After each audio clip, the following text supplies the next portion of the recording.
Bismillahirrahmanirrahim. Assalamu alaikum wa rahmatullahi wa barakatuhu. Today's topic is importance of namaz. So let's start our topic. सबसे पहले खूबसूरत हदीस नबी अकरम सल्लल्लाहु अलैहि वसल्लम का इरशाद मुबारका है कि जो शख्स दो नमाज़ों को बिना किसी उज्र के एक साथ पढ़े वो कबीरा गुनाह के दरवाज़ों में से एक दरवाजे पे पहुंच गया है। यहाँ एक साथ की बात है, मतलब क़ज़ा।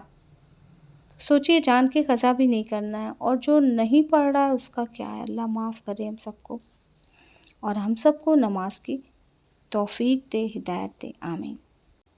एक मरतबा हुज़ूर अक़दस सल्लल्लाहु अलैहि वसल्लम ने नमाज का ज़िक्र फरमाया और ये इरशाद फरमाया कि जो शख्स नमाज का एहतमाम करे तो नमाज उसके लिए क़यामत के दिन नूर होगी और हिसाब पेश करने के वक्त हुज्जत होगी और निजात का सबब बनेगी। जो शख्स नमाज का एहतमाम ना करे उसके लिए क़यामत के दिन न कोई नूर होगा और न उसके पास कोई हुज्जत होगी, न निजात का कोई ज़रिया होगा। उसका हश्र फ़िरौन, हामान और उबय बिन खल्फ के साथ होगा। इस हदीस मुबारका में रसूलुल्लाह सल्लल्लाहु अलैहि वसल्लम ने तीन शख्स का नाम लिया है। पहला फ़िरौन। फ़िरौन को हर शख्स जानता है कि वो किस दर्जे का काफिर, फाजिर, फासिक था, हत्ता कि उसने नौज़ुबिल्लाह खुदाई का दावा भी किया था। और दूसरे शख्स का नाम लिया रसूलुल्लाह सल्लल्लाहु अलैहि वसल्लम ने हामान। हामान जो फ़िरौन का वज़ीर था, उसका वज़ीर का नाम था हामान। इन दो का नाम लिया और आप सल्लल्लाहु अलैहि वसल्लम ने तीसरा नाम लिया उबय बिन खल्फ। उबय बिन खल्फ मक्का के मुशरिकीन में से एक बड़ा सख्त दुश्मन इस्लाम था जिसका नाम था उबय बिन खल्फ। इस बदबख्त ने कहा था कि जब रसूलुल्लाह सल्लल्लाहु अलैहि वसल्लम ने हिजरत नहीं फरमाई थी तब ये कहा करता था कि मैंने एक घोड़ा पाला है, उसको बहुत कुछ खिलाता हूँ और उस पर सवार होकर नौज़ुबिल्लाह तुमको कत्ल कर दूँगा। हुज़ूर सल्लल्लाहु अलैहि वसल्लम ने एक मरतबा उससे फरमाया था कि इंशाअल्लाह मैं ही तुझको कत्ल करूँगा। और उहद की लड़ाई में वह हुज़ूर अक़दस सल्लल्लाहु अलैहि वसल्लम को तलाश करता फिरता था और कहता था कि अगर वो आज बच गए तो मेरी खैर नहीं। चुनांचे हमले के इरादे से वह हुज़ूर सल्लल्लाहु अलैहि वसल्लम के करीब पहुंचा। सहाबा रज़ी अल्लाह तआला अन्हु ने इरादा फरमाया कि दूर से ही इसको निपटा दें, लेकिन हुज़ूर सल्लल्लाहु अलैहि वसल्लम का इरशाद फरमाया कि आने दो, मेरे करीब आने दो।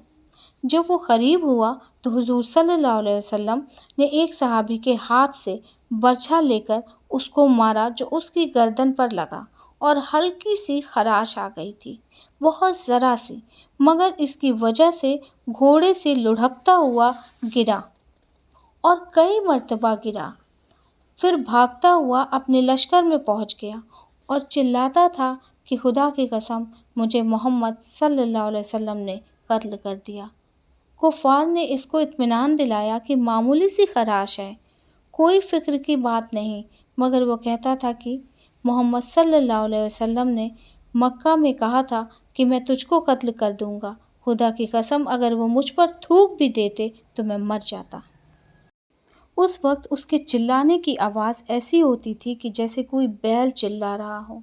अबू सुफियान, जो उस वक्त तक ईमान नहीं लाए थे, मुशरिकीन में से थे, वो उसको शर्म दिलाते कि इस ज़रा सी खराश से तो इतना चिल्लाता है। उसने कहा कि तुझे खबर भी है कि ये किसने मारी है? मोहम्मद सल्लल्लाहु अलैहि वसल्लम की ज़र्ब है। इससे इस कदर तकलीफ़ हो रही है कि लात उज़्ज़ा की कसम जो उसकी वो परस्तिश करते थे, उसकी कसम खा के कहा कि अगर ये तकलीफ़ सारे हिजाज़ वालों को तकसीम कर दी जाए, उनको मतलब बांट दी जाए सब में थोड़ी थोड़ी थोड़ी, तो सब के सब हलाक हो जाएं। मोहम्मद सल्लल्लाहु अलैहि वसल्लम ने मुझको मक्का में कहा था कि मैं तुझे कत्ल कर दूंगा। मैं उसी वक्त समझ गया था कि उनके हाथ मैं ज़रूर मारा जाऊंगा, मैं उनसे छूट नहीं सकता।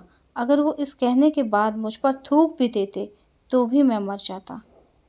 چنانچہ مکہ مکرمہ میں پہنچنے سے ایک دن پہلے راستے میں ہی وہ ختم ہو گیا، مر گیا تھا۔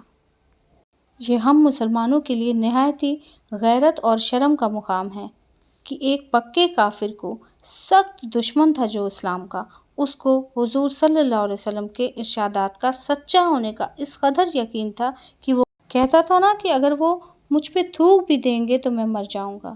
اور ہم لوگ ہیں کہ اتنی ساری حدیث سنتے ہیں اور نماز سے دور رہتے ہیں، جس کے لیے آپ صلی اللہ علیہ وسلم نے فرمایا کہ نماز میری آنکھوں کی ٹھنڈک ہے۔ تو میرے پلیز بھائی بہن، نماز کی پابند بنیے۔ اللہ ہم سب کو نماز پڑھنے کی توفیق دے، نماز کا پابند بنائے، آمین۔ انشاءاللہ ایک نیکسٹ ویڈیو میں پھر ملاقات ہوگی نئے ٹاپک کے ساتھ۔ تب تک اپنا خوب سارا خیال رکھیے گا۔ السلام علیکم ورحمۃ اللہ وبرکاتہ۔